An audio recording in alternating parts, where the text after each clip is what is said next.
はい、こんばんは。そう久人でございます。今日は、津田沼パルコ前でですね、夕方から夜の挨拶をしておりました。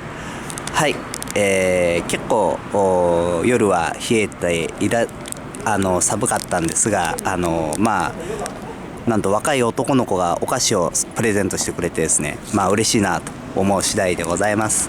明日も頑張ります。じゃあ失礼します。そう久人でした。